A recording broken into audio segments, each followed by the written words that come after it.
বামে তাকে আমার মাওলার কুদরতের ঘেরান, সামনে তাকে আমার মাওলার কুদরতের ঘেরান।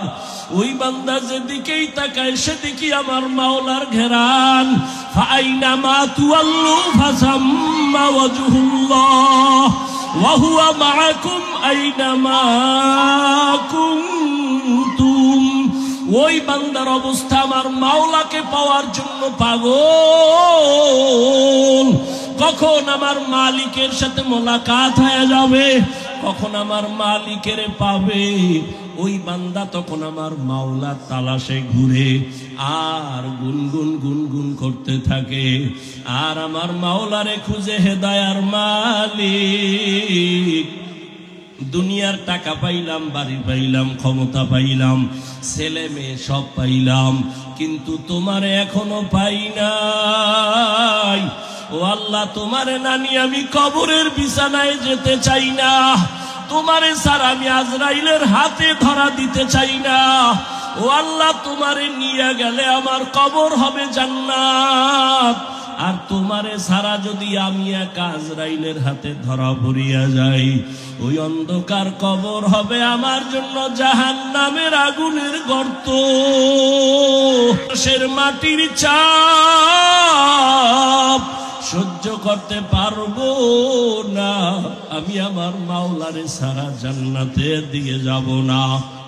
আল্লাহ বলে চেষ্টা কর, ওয়াল্লাযীনা জাহাদু ফীনা লানাহদিয়ান্নাহুম সুবুলানা। যে চেষ্টা করে আল্লাহ তার জন্য অনেক রাস্তা খুলে দেয়।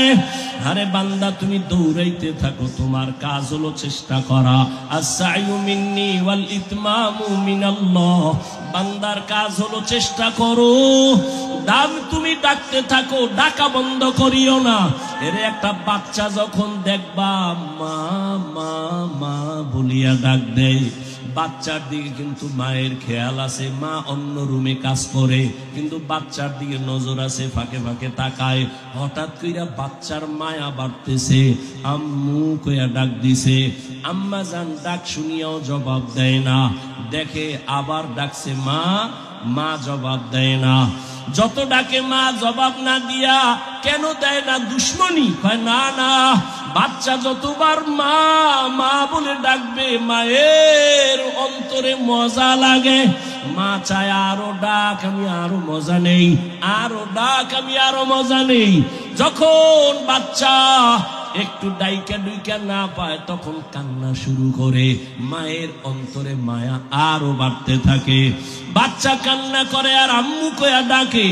এক পর্যায়ে বাচ্চা মাটিতে যখন গড়াগড়ি খায় তখন মায়ের মোহাব্বতের অন্তরে এমন জোশ, মা তখন কাজ ফালাইয়া বাচ্চারে গিয়া কোলের মধ্যে নিয়ে চুমা খায় আর বলে, বাবা কাঁদিও না, আমি তো তোর কাছেই আছি, এত কেন তুই পেরেশান হয়ে গেছো? ওরে আমার মাওলার তালাশে যারা আসে,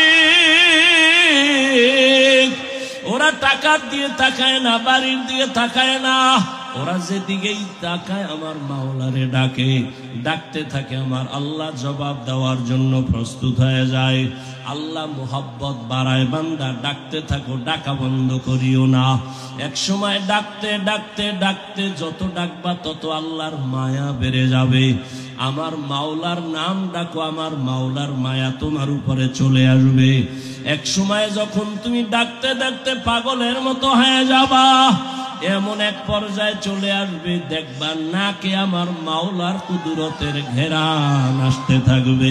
হিচে কাসদর মুলকে উ আম্বাজনে কৌলে উরা লাহনে নেই আওয়াজ নেই। ও আমার ভোলার যুবক বাবারা, ওরে আমিও মানুষ, তুমিও মানুষ, তবে সবাই কিন্তু প্রিয় মানুষ না রে বাবা। আল্লাহর কাছে প্রিয় মানুষ হও, আল্লাহকে চিনো, নামাজ পড়ো, রোজা রাখো, মা বাবার দোয়া নিয়ে চলো। তোমার মতো কত সন্তান জীবনে মাদ্রাসায় পড়ে নাই, আলিফ বা তাও শিখে নাই, স্কুল কলেজে পড়ে জেনারেল লাইনে, তারপরও নামাজ ছাড়ে না, র্যাব আর্মি পুলিশ বিডিআরের চাকরি করে নামাজ ছাড়ে না। বলো বাবা, তোমার কপালে কার বরদোয়া লাগাইলা? তুমি কেন পারো না? তোমার মতো যুবক জেনারেল লাইনে থাকিয়া রাস্তায় গাড়ি চালায়, নামাজ ছাড়ে না, তুমি কেন পারো না রে বাবা? বিবেকটারে জিজ্ঞাসা করো না, তোমার কপাল কেন খারাপ? তোমার মতো যুবক ওসি ডিসি এসপি নামাজি অভাব নাই, ডাক্তার প্রফেসর ইঞ্জিনিয়ারের অভাব নাই, তুমি কেন পারো না রে বাবা? তোমাকে তো আমি বলি নাই আমার মতো পাস করলি মাথায় দাও, আমি তো বলি নাই আমি কওমি মাদ্রাসার সন্তান, তুমিও কওমি মাদ্রাসায় যাও, যদি কওমিতে না যাও জাহান্নামে যাইবা বলি নাই। আমি তাবলীগের লাইনের সন্তান, আমি একবারও বলি নাই তাবলীগের লাইনে না গেলে জাহান্নামী। আমি পীর সাহেবের মুরিদ, একবারও বলি নাই যদি তুমি পীরের কাছে না যাও তুমি জাহান্নামী। বরং আমি বলবো তুমি স্কুলে পড়ো আলহামদুলিল্লাহ, চাকরি করো, ব্যবসা করো আলহামদুলিল্লাহ। তোমার মতো কত বান্দারা জেনারেল লাইনে থাকিয়া যদি নামাজ পড়ে, পর্দা করে, দাড়িওয়ালা, বলো বাবা তুমি কেন পারবা না? তুমি ডাক্তার হও বাধা নাই, তবে বেয়াদব হইও না। ইঞ্জিনিয়ার হও বাধা নাই, বেয়াদব হইও না। মা বাবার বরদোয়া নিও না, বেয়াদবি করিয়া শিক্ষকের বরদোয়া নিও না, বেয়াদবি করিয়া উলামায়ে কেরামের বরদোয়া নিও না। বরং দিলটা তৈরি করিয়া মা বাবার দোয়া নিয়া, শিক্ষকের দোয়া নিয়া, উলামায়ে কেরামের পরামর্শ নিয়া সামনে আগাও। ডাক্তার হলো তোমার জীবন সফল, ইঞ্জিনিয়ার হলো সফল। এরে আল্লাহর বান্দা, এখনো সময় আছে, তওবা করে নাও।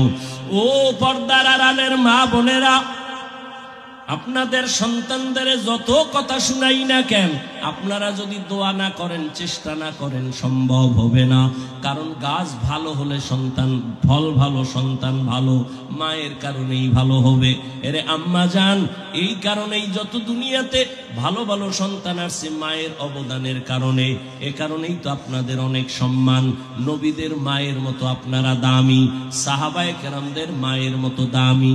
আপনারা তো আয়েশা রাদিয়াল্লাহু আনহার মতো দামি, খাদিজা রাদিয়াল্লাহু আনহার মতো দামি, ফাতেমা রাদিয়াল্লাহু আনহার মতো দামি, ইসমাইল নবীর মা হাজেরা আলাইহিস সালামের মতো দামি। এরে আম্মা জানেরা, আপনারা তো ঈসা নবীর মা মারিয়াম আলাইহিস সালামের মতো দামি। আপনারা তো বেঈমান ফেরাউনের স্ত্রীর নাম কি? এই আসিয়া। এত বড় বেঈমানের ঘরে থাইকা আমার আল্লাহকে এতটাই আপন করে নিয়েছেন। আমার নবী বলেন, কিয়ামতের ময়দানে আসিয়ার সাথে আমি মুহাম্মদের বিবাহ হয়ে যাবে। ও পর্দার আড়ালের আম্মা জানেরা, আপনার স্বামী তো ফেরাউনের মতো খারাপ না। আপনি কি পারতেন না 5 বেলার নামাজ পড়িয়া স্বামীর জন্য দোয়া করবেন? স্বামী দিনরাত কষ্ট করে দোয়া করতেন, আল্লাহ স্বামীর হায়াত বাড়াও, রুজিতে বরকত দাও। বাসায় আসলে নামাজের বয়ান করতেন, বুঝাইতেন, আর বলতেন, স্বামী আমার, মা বাবার আদর মায়া সারিয়া তোমার সংসারে আসছি। জীবনের একটা দাবি, হারাম টাকা কামাই করবা না, হারাম মাল ঘরে আনবা না, হারাম খাইয়া আমাদের সন্তানের রক্ত নাপাক করব না। যদি বুঝাইতেন স্বামীকে, জীবনে হারাম মাল ঘরে আনতো না। এরে আম্মা জান, এখনো সময় আছে, তওবা করে নেন। আপনার মতো কত মা, কত বোন এখন এই অঞ্চলে আছে, নামাজ পড়ে, পর্দা করে, মোবাইলে সময় নষ্ট করে না, স্বামীর মাল খেয়ানত করে না। এরে আম্মা জানেরা কেন পারবেন না? বোনেরা কেন পারবেন না?